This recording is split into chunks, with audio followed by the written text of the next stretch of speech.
오늘은 출애굽기 35장 1절부터 9절까지의 말씀을 함께 나눠보도록 하겠습니다. 출애굽기 35장 1절부터 9절까지의 말씀입니다. 제가 봉독해 드리겠습니다.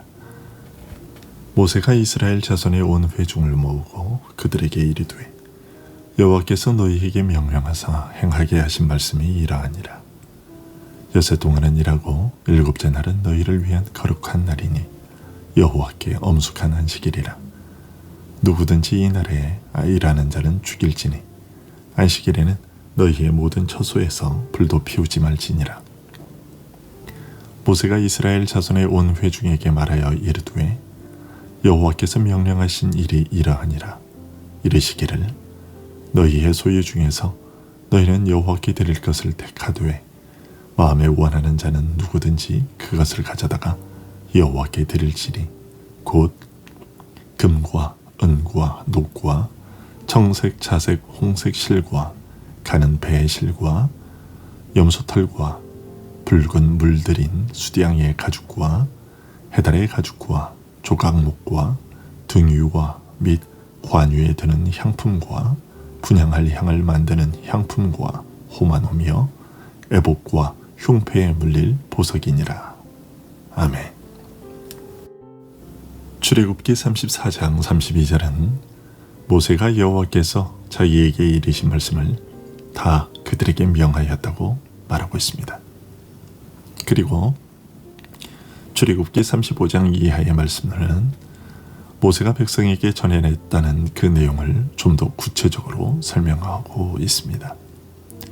그러면서 다시 한번 모세가 하나님께서 자기에게 이르신 말씀을 백성들에게 전하기 위해 온 회중을 불러 모았다고 말합니다. 이런 사실이 오늘 우리에게 알려주는 것은 무엇일까요? 그것은 하나님께서 주신 말씀을 듣기에 온 회중이 힘써야 한다는 것입니다. 성도들 중에는 하나님 말씀 듣는 일을 중요하게 여기지 않는 이들이 있습니다. 하지만 1절의 말씀은 적어도 주일 하루만큼이라도 성도들은 하나님의 말씀을 듣기 위해 모두 모이기를 힘써야 한다는 것을 교훈하고 있습니다. 또한 1절의 말씀은 모세가 자기가 하나님께로부터 받은 말씀을 그대로 전달하였다고 알려주고 있는데요. 마찬가지로 우리 역시 하나님께로부터 주님으로부터 전달받은 말씀이 있습니다. 곧 성경 말씀이 있죠. 주님은 승천하시면서 제자들에게 내가 너희에게 분부한 모든 것을 가르쳐 지키게 하라. 오직 성령이 너희에게 임하시면 너희가 권능을 받고 예루살렘과 온 유대와 사마리아와 땅 끝까지 이르러 내 증인이 되리라고 하셨습니다. 따라서 우리 모두에게는 하나님께로부터 받은 주님으로부터 받은 말씀을 전하여야 할 공통된 사명이 있습니다. 그러기에 우리는 그 말씀을 전하는 일에 충실해야 하겠습니다. 그리고 모세는 하나님께로부터 받은 말씀을 빠뜨리지 않고 전부를 전달했습니다.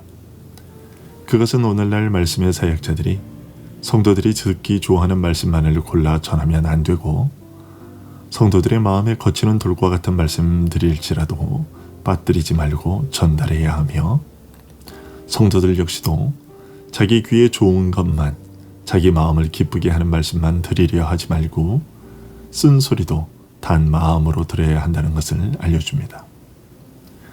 성경에 기록된 말씀들은 심판의 말씀이든지 축복에 대한 말씀이든지 모두가 우리를 위해 주신 하나님의 말씀이기에 우리는 그 말씀들을 들을 때 편향됨이 없이 골고루 들어야만 하겠습니다. 그러면 모세가 백성들에게 가장 먼저 전달한 말씀은 무엇입니까? 안식일에 대한 말씀이었습니다.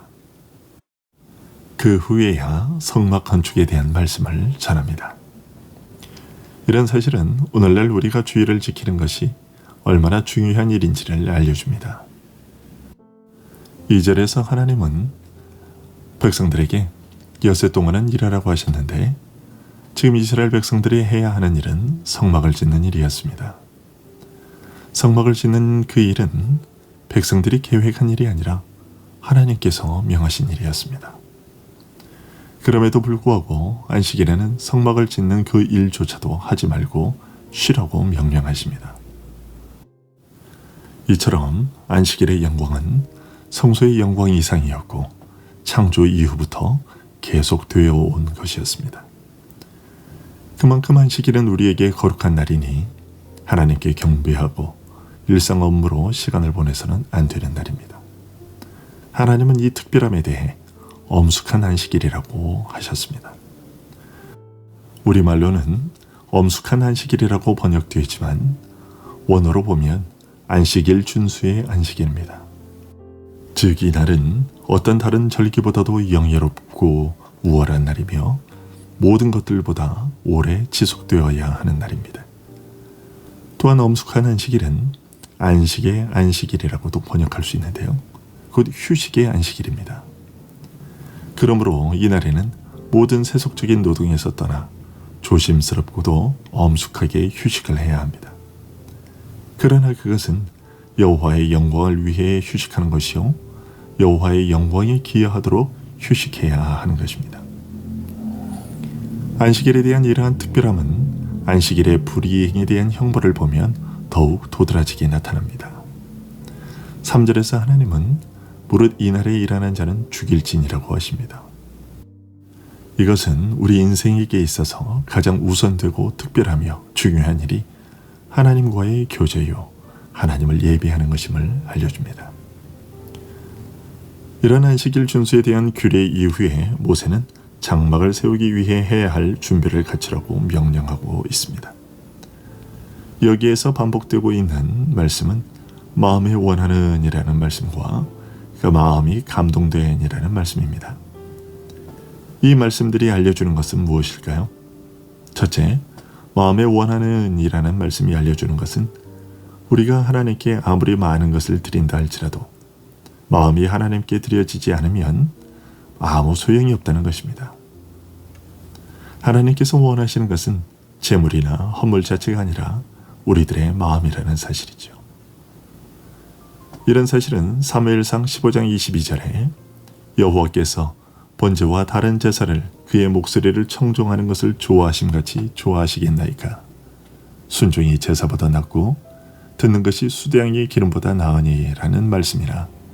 시편 51편 16절 17절에 주께서는 제사를 기뻐하지 아니하시나니 그렇지 아니하면 내가 드렸을 것이라. 주는 번제를 기뻐하지 아니하시나이다. 하나님께서 구하시는 제사는 상한 심령이라는 말씀을 통해 더욱 분명하게 알려주고 있습니다. 이것은 우리가 드리는 헌금에서뿐만 아니라 앞서 언급된 안식일 준수에 대한 규례에도 동일하게 적용되는 원리지요. 진정으로 마음을 다해 주의를 지키는 우리들이 되어야 할 것입니다. 다음으로 마음이 감동돼 이라는 말씀이 알려주는 것은 우리가 하나님께 자원하여 드린다고 할지라도 그것의 출발점은 우리가 아니라 하나님이시라는 사실입니다. 이런 사실이 의미하는 바를 잘 나타내 주는 말씀이 역대상 29장 14절의 말씀이죠. 다윗은 성전 건축을 위한 재료들을 마련하고서 나와 내 백성이 무엇이기에 이처럼 즐거운 마음으로 드릴 힘이 있었나이까. 모든 것이 주께로 말미암아 싸우니 우리가 주의 손에서 받은 것으로 주께 드렸을 뿐이니이다 라고 고백했습니다. 우리가 주님께 기쁘게 드리고자 하는 마음을 갖게 된 것은 하나님께서 그런 마음을 주셨기 때문이라는 것입니다. 심지어 26절은 마음의 감동을 받아 슬기로운 모든 여인은 이라고 말하고 있고 31절은 하나님의 영을 그에게 충만하게 하여 지혜와 총명과 지식으로 여러 가지 일을 하게 하시되 라고 말하고 있습니다. 즉 우리가 무엇을 할 수 있는 지혜까지도 우리의 것이 아닌 하나님의 선물임을 알려주고 있습니다. 이처럼 우리의 모든 것은 온전히 하나님께 의존되어 있습니다. 그러니 우리가 하나님을 떠나 어찌 살겠으며 하나님의 도움 없이 그분의 은혜 없이 어찌 살 수 있겠습니까? 그러니 우리는 하나님께 드리고 나서도 그저 겸손할 수밖에 없습니다. 그런데 놀라운 것은 하나님이 우리에게 주신 것으로 우리가 드렸을 뿐인데도 하나님은 마치 우리가 우리의 것으로 하나님께 드린 것으로 여기시고 받아주시며 그에 따른 복을 주신다는 사실입니다. 이것이 하나님께서 우리로 하여금 하나님의 일에 더욱 헌신하게 하는 방법이지요. 이처럼 오늘 말씀은 우리의 인생이 하나님께 전적으로 의존되어 있음을 알려주고 있으며 우리로 하여금 하나님께 그리고 사람들에게 늘 겸손해야 함을 알려주고 있습니다. 또한 역으로 하나님이 우리의 삶을 전적으로 책임지고 계신다는 것을 알려주는 것이기도 합니다. 그러니 오늘도 모든 염려를 버리고 우리가 감당해야 할 일에 필요한 지혜를 주께 구하며 우리의 모든 행위가 주를 기쁘시게 하며 주께 영광 돌리는 하루가 되기를 간절히 소원합니다. 기도하겠습니다.